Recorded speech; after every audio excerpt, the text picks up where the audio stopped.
Semuanya, nama saya Tasya Nadia, NPM 221410173, kelas 2 MF. Di sini saya akan menjelaskan tulisannya tentang demokrasi dan pendidikan demokrasi. Baiklah, pemahaman tentang demokrasi.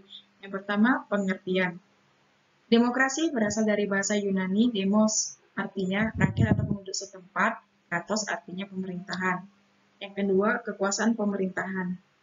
Ada 4 kekuasaan pemerintahan dalam negara. Yang pertama, kekuasaan legislatif. Yang kedua, kekuasaan eksekutif. Ketiga, kekuasaan federatif. Keempat, kekuasaan yudikatif. Yang ketiga, sistem pemerintahan negara. Ada 4 sistem pemerintahan negara. Yang pertama, sistem pemerintahan diktator. Yang kedua, sistem pemerintahan parlementer. Yang ketiga, sistem pemerintahan presidensial. Yang keempat, sistem pemerintahan campur. Yang keempat, penyelenggaraan kekuasaan. Paham yang dianut dalam sistem kenegaraan RI adalah negara kesatuan. Ada 6 penyelenggara kekuasaan. Yang pertama, kekuasaan tertinggi diberi oleh rakyat kepada MPR yang disebut lembaga konstitutif. Yang kedua, DPR sebagai pembuat UUD. Yang ketiga, Presiden sebagai penyelenggara pemerintah. Yang keempat, DPA sebagai pemberi saran kepada penyelenggaraan pemerintah. Yang kelima, MA sebagai lembaga peradilan dan penguji UU. Yang keenam, BPK sebagai lembaga yang mengaudit keuangan negara. Selanjutnya, yang kelima, hakikat dan unsur-unsur penegak hukum. Hakikat, yang pertama pemerintahan dari rakyat, yang kedua pemerintahan oleh rakyat, yang ketiga pemerintahan untuk rakyat. Unsur-unsur penegak demokrasi. Yang pertama, negara hukum. Yang kedua, masyarakat madani atau civil society. Yang keenam, model-model. Ada 7 poin model-model demokrasi. Yang pertama, demokrasi liberal. Yang kedua, demokrasi terpimpin. Yang ketiga, demokrasi sosial. Yang keempat, demokrasi partisipasi. Yang kelima, demokrasi konstitusional. Yang keenam, demokrasi langsung. Yang ketujuh, demokrasi tidak langsung. Selanjutnya, demokrasi Pancasila masa Orde Baru. Demokrasi Pancasila pada masa Orde Baru hanya sebagai retorika dan gagasan belum sampai pada tataran praksisi atau penerapan. Sebab praktek kenegaraan dan pemerintahan pada masa ini tidak memberikan peluang bagi kehidupan demokrasi.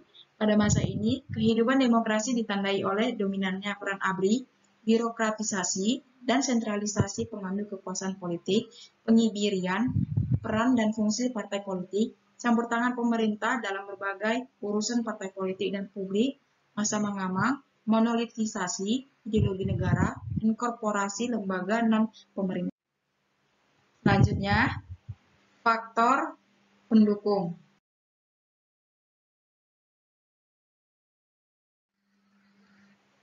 Faktor pendukung upaya pembaruan demokrasi di Indonesia. Yang pertama, keterbukaan sistem politik.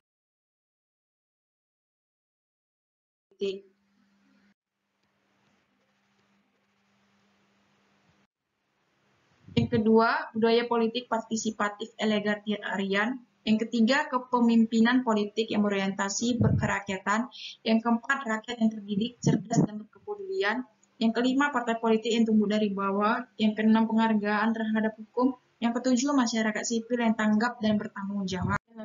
Selanjutnya, pemilu. Pemilu sebagai metode kunci demokrasi perlu menghasilkan para legislator eksekutor yang berjiwa pembangunan atau development. Kemudian, demokrasi Pancasila. Semangat kekeluargaan dan kegotong royongan merupakan pangkal demokrasi Pancasila. Di sini saya akan menjelaskan demokrasi Pancasila memiliki ciri. Yang pertama, keputusan politik berdasarkan kepentingan bersama. Kedua, keputusan dibuat tidak dengan logika mayoritas-minoritas, tetapi menyertakan semua kepentingan dan kelompok. Yang ketiga, politik diorientasikan untuk jangka panjang, bukan kepentingan sesaat. Yang keempat, yang dikembangkan adalah toleransi positif, bukan toleransi negatif. Toleransi positif dibangun berdasarkan hikmat kebijaksanaan, sedangkan toleransi negatif dibentuk oleh politik transaksional. Selanjutnya, perubahan mental atau revolusi mental. Dalam rangka mewujudkan masyarakat adil dan makmur sebagai tujuan akhir dari revolusi Indonesia, yaitu mengembangkan mentalisasi karakter bangsa yang berani. Selanjutnya, esensi revolusi mental. Esensi revolusi mental adalah proses pembelajaran dan perubahan. Di sini saya akan menambahkan 3 hal yang harus dilakukan. Yang pertama, meninggalkan paradigma lama yang menjadi penyebab sekaligus kendala penyelesaian krisis.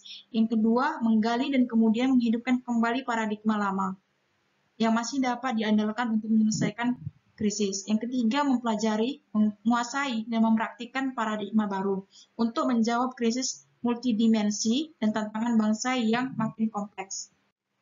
Selanjutnya, berpolitik yang indah. Politik itu seni. Politik itu kata sebuah adagio barat memang lebih sebagai seni atau art.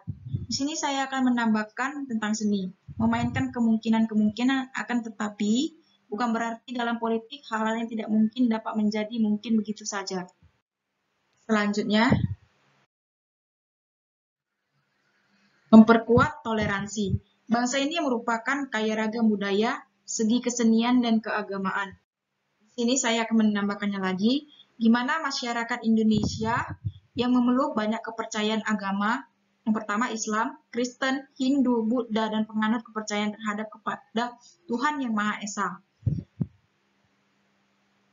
Mendorong terjadinya banyak kegiatan keagamaan yang dilakukan oleh masing-masing pemeluk dan penganutnya.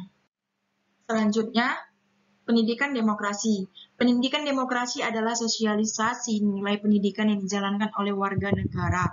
Pendidikan demokrasi yang saya tambahkan adalah upaya sistematis yang dilakukan oleh negara dan masyarakat untuk memfasilitasi individu negara agar negara dan masyarakat memahami, menghayati, mengamalkan, dan mengembangkan konsep, prinsip, dan nilai demokrasi sesuai dengan status dan perannya di masyarakat.